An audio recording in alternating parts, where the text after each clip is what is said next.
교독하겠습니다. 그날에 유다 땅에서 이 노래를 부르리라. 우리에게 견고한 성읍이 있으며 여호와께서 구원을 성벽과 외벽으로 삼으시리로다.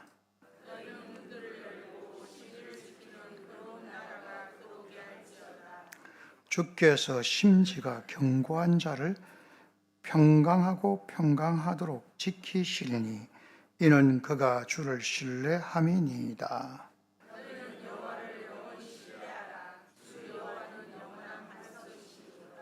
높은 데에 거주하는 자를 낮추시며 솟은 성을 헐어 땅에 엎으시되 진토에 미치게 하셨도다.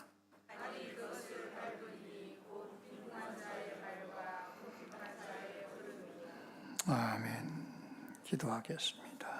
하나님 감사합니다. 이 말씀을 전할 때에 하나님께서 함께하여 주시고 악한 사단 절대 틈타지 않고 성령 충만하게 하여 주시옵소서. 예수님 이름으로 기도드리옵나이다. 아멘. 요즘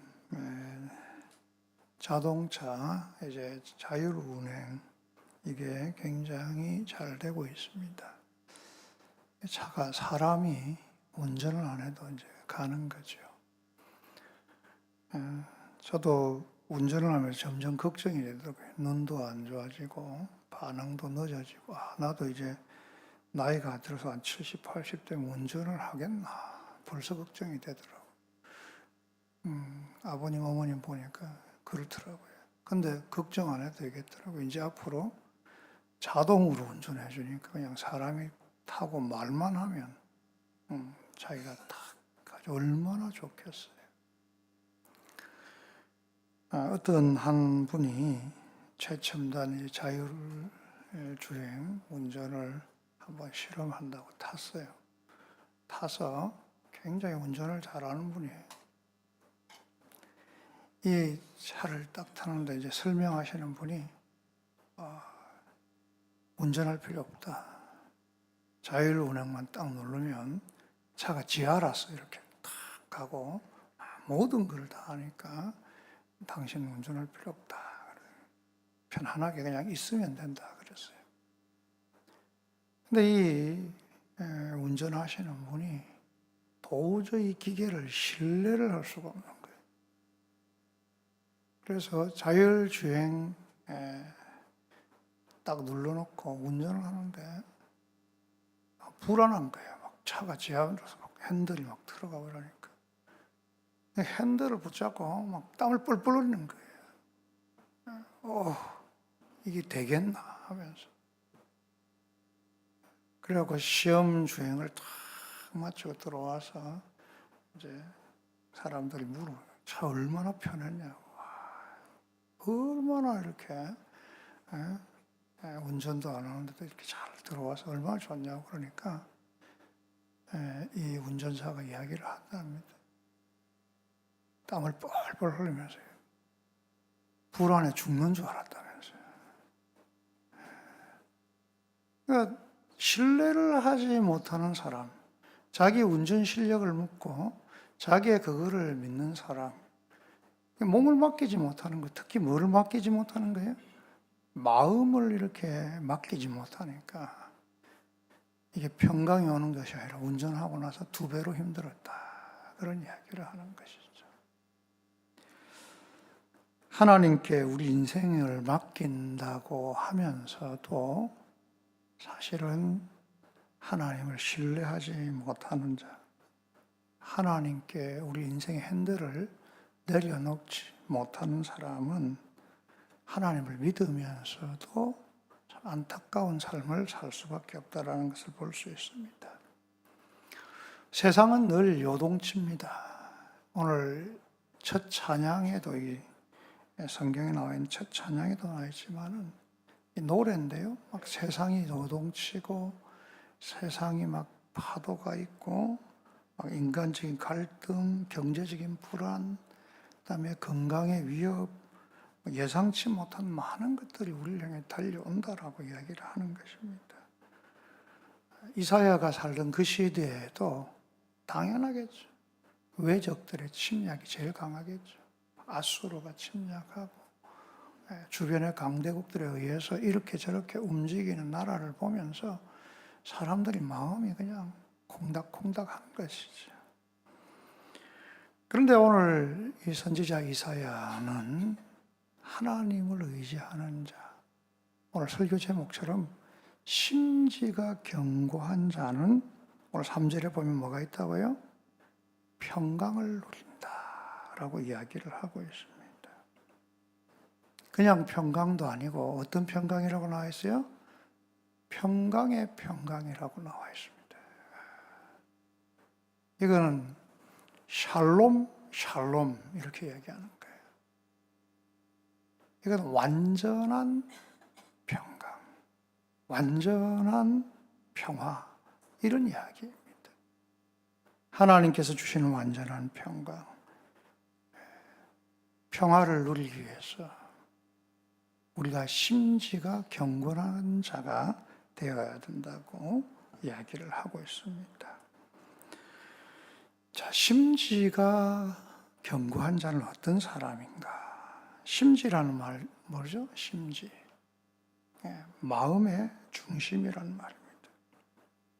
마음의 태도라는 이야기죠. 내 마음이 온전하게 하나님을 향하는 그 마음, 이게 심지가 견고한 자다라는 것입니다.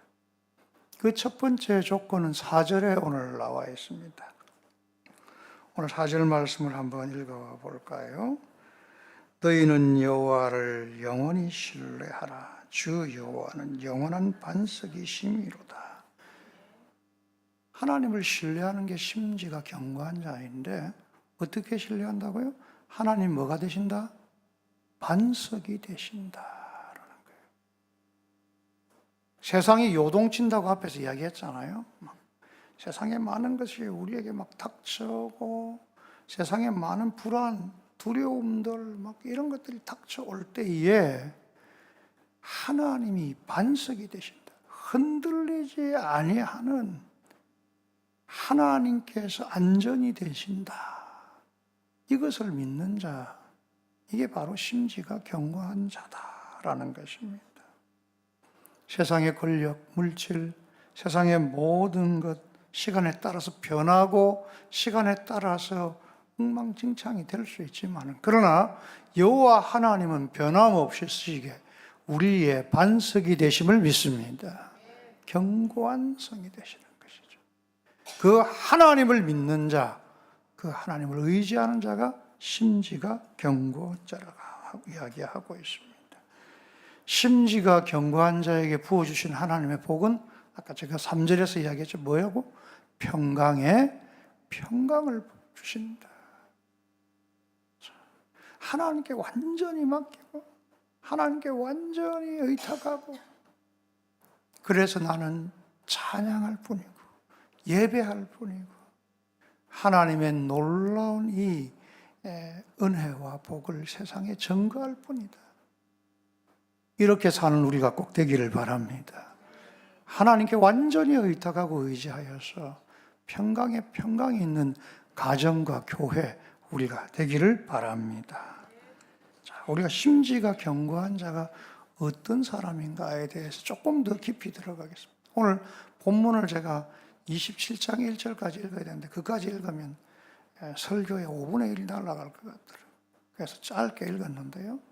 이 뒷부분 우리가 묵상을 이미 여러분들이 평소에 했을 거라고 믿습니다.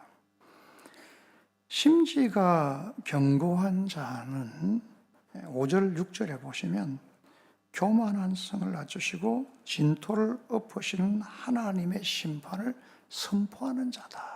이렇게 이야기를 하고 있습니다. 그래서 하나님 앞에 그 모든 심판이 있음을 믿고 겸손하게 엎드리는 자입니다. 9절을 한번 보실까요? 9절에 보면 밤중에 주를 사모함이다 라고 이야기를 하고 있습니다. 세상이 어둡게 보이고 불의해 보이고 정말 엉망진창으로 되어서 나를 뒤덮는 것처럼 보일지라도 그 밤중에 뭘요? 주를 사모하면서 그 중심에서 주를 향하여 간절히 간구하는 자가 바로 심지가 견고한 자다라는 것입니다. 여러분, 우리는 걱정과 근심, 모든 것이 닥쳐올 때 어떻게 하고 있습니까? 하나님께 서 있는 자, 하나님을 바라보는 자는 밤중에라도 주를 사모함으로 주님께 기도하고 간구하는 자인 줄 믿습니다. 여러분, 이 말씀을 꼭 기억하세요. 내가 늘 이야기하죠. 걱정하고 근심하고 그렇게 시간 보내지 말고 그렇게 밤새지 말고 그렇게 사람들 만나지 말고 제발 하나님을 기억하고 하나님께 기도하는 자가 되길 바랍니다.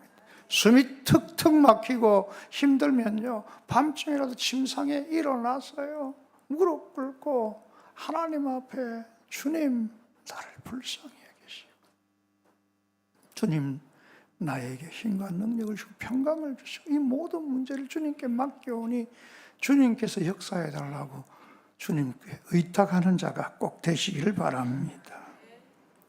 그리고 오늘 10절과 11절을 보면 심지가 견고한 자는 악인과 틀리다는 것이죠.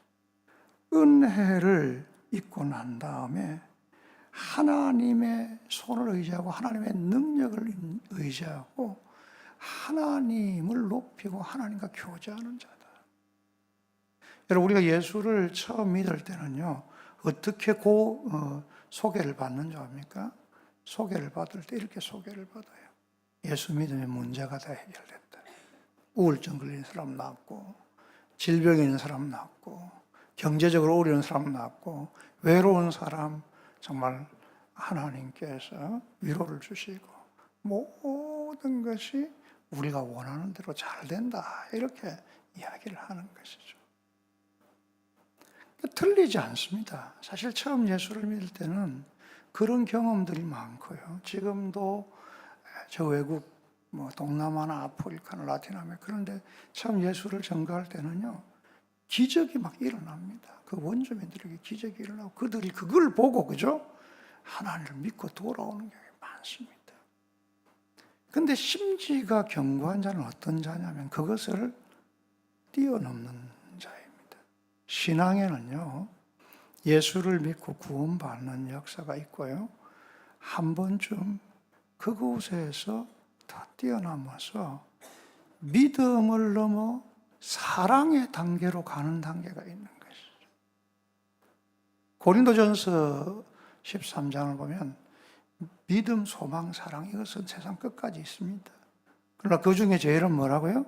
사랑이라고 한 거예요. 은혜를 도구로 생각하시는 분들이 있습니다. 내가 하나님 믿고 예수를 믿고 하면 하나님께서 내 기도 들으시고 이렇게 해결하시고 이렇게 채워주시고 이렇게 세워주시고 이렇게 모든 것을 해주신다.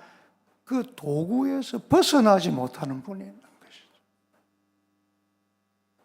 여러분, 진정한 신앙은요, 그 도구에서 넘어서 사모하는 자가 되어야 될 줄 믿습니다. 여기 하나님을 사모하는 자, 하나님을 사랑하는 자가 되는 거예요. 이게 심지가 견고한 자예요. 우리는 믿음의 단계를 뛰어넘어 하나님을 사랑하는 자가 되어야 될 줄 믿습니다. 정말 하나님을 사랑하는 자.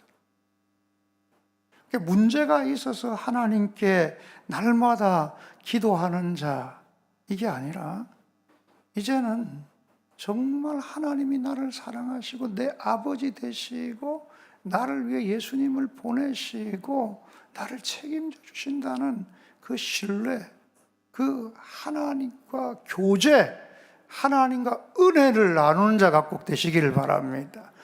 이게 굉장히 중요한 거예요. 날마다 한 개 한 개 기도하려면 너무너무 힘들잖아요. 문제가 있을 때마다 하나님 찾아도 창피하고 부끄럽잖아요. 그러나 인격적으로 하나님을 만난다는 건 뭐죠? 하나님을 사랑하는 자가 되는 줄 믿습니다. 하나님을 사랑하는 자 특징은 뭐예요? 예배를 사모하는 거예요. 예배를 드리면서 찬양하면서 감격하고 하나님께 경배하고 주님이 살아계심을 노래하면서 또 내 삶 속에서 항상 주님이 계신 것을 믿고 주님이 나와 함께 동행하신 것을 믿고 정말 주님을 선전하고 주님을 증거하고 주님과 교제하는 사람이 바로 심지가 견고한 자예요. 그때 은혜를 도구로 삼는 자와 주님을 사모하여서 하나님께 완전히 의탁하는 자는 차이가 큰 거예요. 여러분, 주님을 사랑하는 자가 되기를 바랍니다. 주님의 사랑을 날마다 느끼고 나도 주님을 사랑하고 그래서 주님과 교제함이 즐겁고 그래서 기도 가운데 주님 정말 사랑합니다. 찬양이 나오고 경배가 나오고 주님과 함께하는 이 시간이 너무너무 소중한 시간이 되어서 주님을 예배하는 시간이 너무너무 귀중한 시간이 되어서 하나님께 영광을 돌린 자가 되기를 바랍니다. 그런 사람은요, 주님을 사랑하는 사람, 인격적으로 주님을 만난 사람은요, 그 기도가 얼마나 즐겁겠어요. 문제가 있다. 주님 나를 사랑하시고 내 아버지 되신 믿으니까 그냥 주님 이것도 주님께서 다 아름답게 해결돼 주실 줄 믿습니다 하고 기다리며 신뢰하며 나갈 줄 믿습니다. 오늘 이 말씀은 제가 새벽기도에서 이야기를 했지만은 굉장히 특이한 부분이 하나 있습니다. 구약 성경은요 부활에 대해서 별로 이야기를 안 해요. 구약은 사실은 부활보다는 현실과 자손에 대해서 이야기를 많이 해요. 자손. 그 자손들의 축복에 대해서 이야기를 참 많이 하죠. 그래서 예수님 당시에도 이스라엘의 전통적인 교법사들은 부활을 안 믿었어요. 사두개인들, 제사장들이나 서기관들도 많았어요. 그 중에. 물론 바리새인은 또 다른 파지만 부활을 믿었지만은 이 부활을 안 믿는 사두개인이 이스라엘의 큰 영향력을 잡을 수 있었던 것은 구약 성경을 근거하는 거예요. 제가 언젠가 한번 여호와 증인을 역에서 만났어요. 한두 시간 그 사람하고 이야기를 하는데요. 성경을 갖고 왔더라고요. 성경을 갖고 와서 저한테 막 이야기를 하면서 그 주제가 뭐냐면요. 영혼은 없다. 죽고 난 다음에 영혼은 끝이 난다. 그리고 천국과 지옥은 없다. 내세의 삶은 없다. 그거예요. 우리는 천국이 있고 하나님 나라가 있다. 이거를 복음으로 전가하는데 그 사람들 신기하더라고요. 예수 믿는 사람 만나가지고 천국에 없다는 것을 증거를 하는 거예요. 그러면서 막 구약 성경의 예를 들은 거예요. 와, 저도 깜짝 놀랐어요. 이야, 구약에 그 영혼이 죽으면 끝난다는 이야기가 이래 많구나라는 거예요. 그래서 뭐 시편의 막 이야기들, 막 구약의 이야기들, 이 땅에서 삶이 다다 이런 식으로 계속 설명을 하더라고요.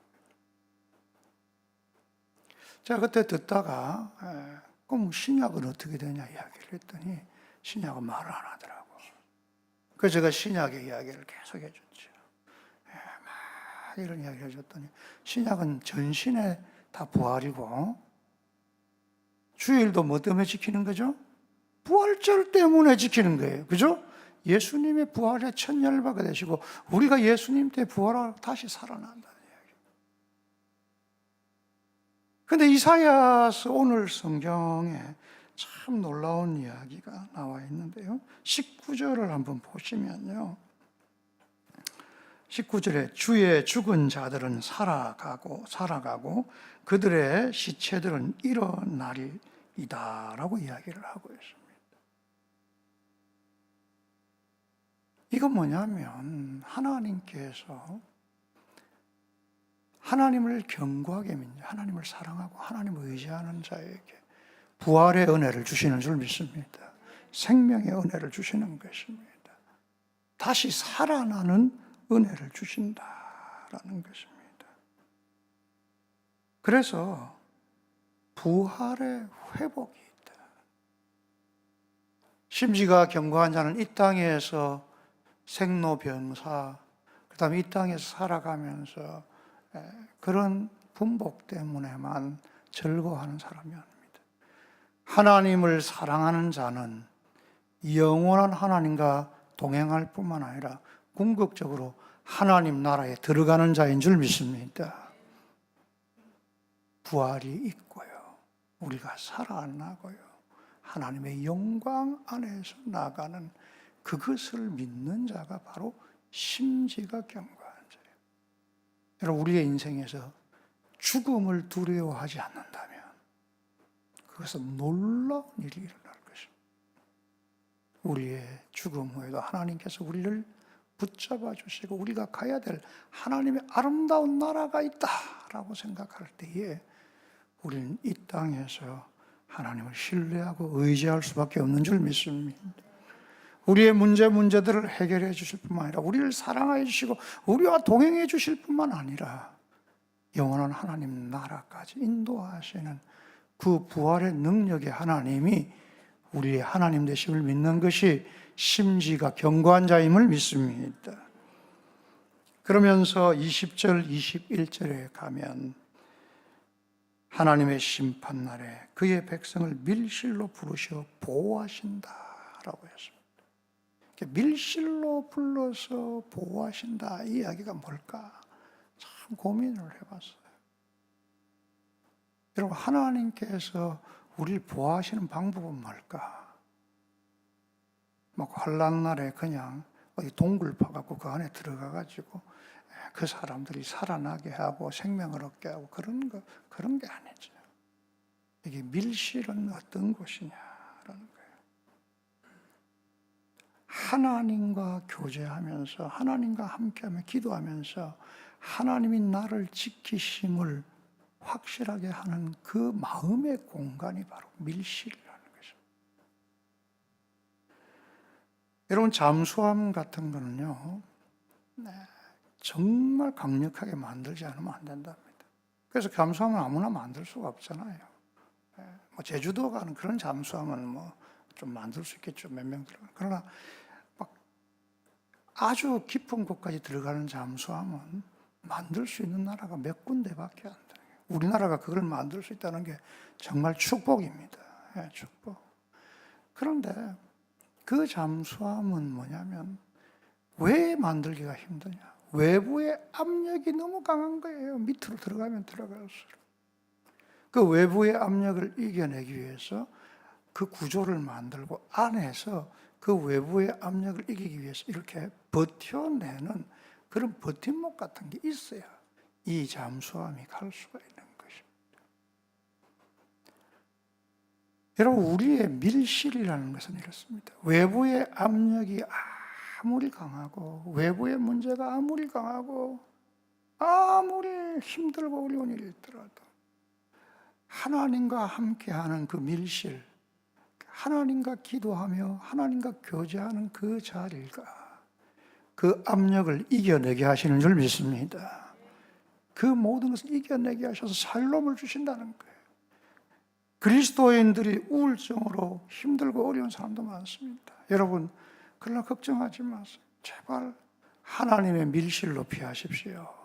말씀을 묵상하고 하나님을 의지하고 하나님 기도하고 하나님이 신뢰의 대상이 되고 우리가 심지가 견고한 자가 될 때에 외부의 모든 압력, 우리에게 있는 모든 압력을 이겨낼 수 있는 자가 될 줄 믿습니다. 하나님의 도우신 가운데 나아가는 거예요. 여러분들에게 그 하나님의 밀실이 있는가라는 거예요.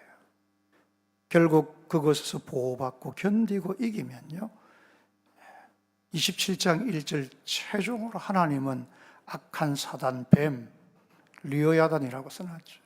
용과 같은 그런 존재를 어떻게 하신다고요? 물리치시고 승리하게 하신 줄 믿습니다.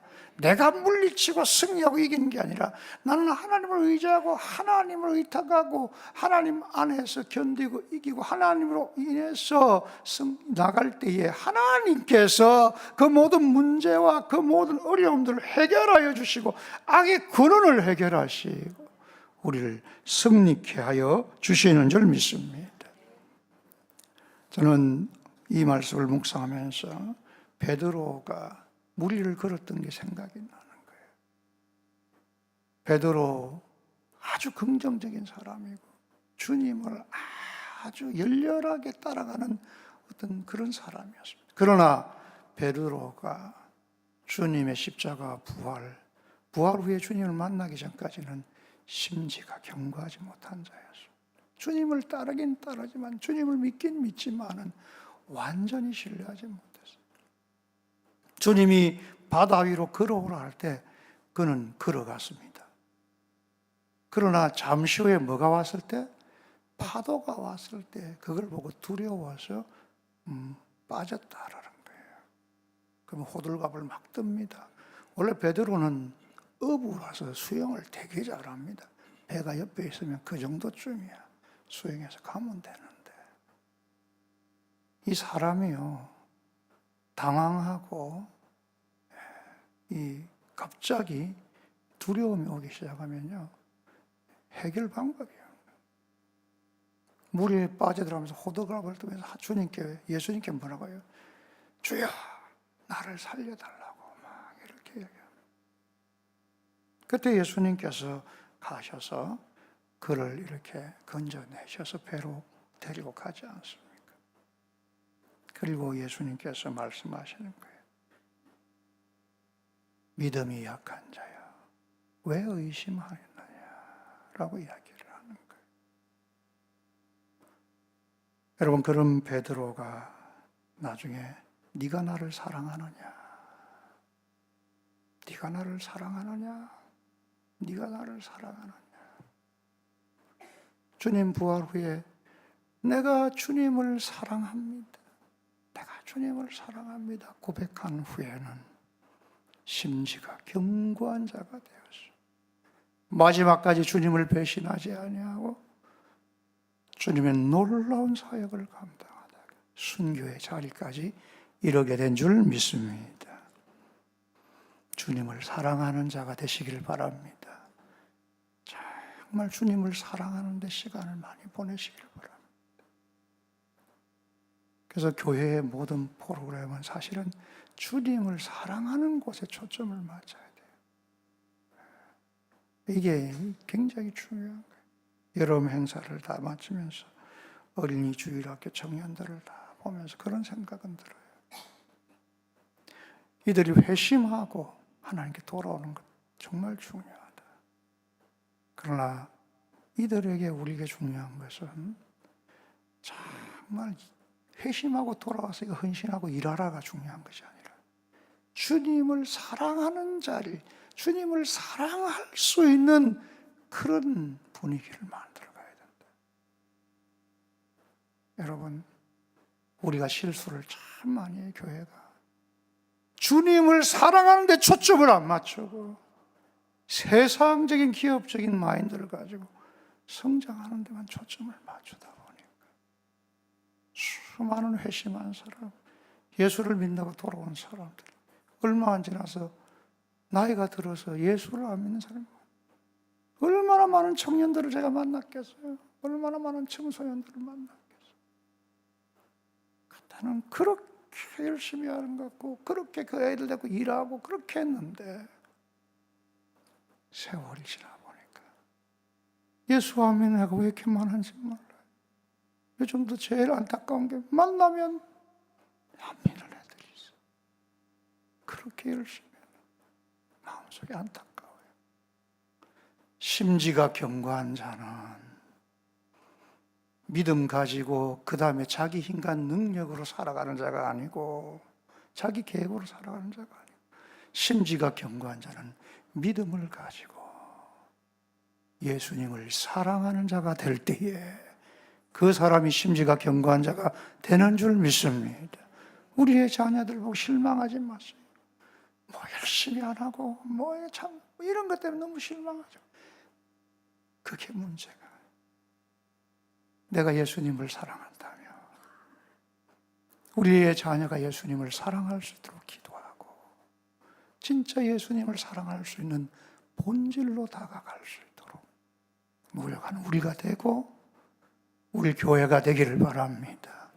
주님을 사랑하기만 한다면 우리가 간섭하지 않아도 우리가 이야기하지 않아도 심지가 견고한 자가 되어서 하나님을 의지하고 찬양하고 평강을 누리는 자가 될 줄 믿습니다.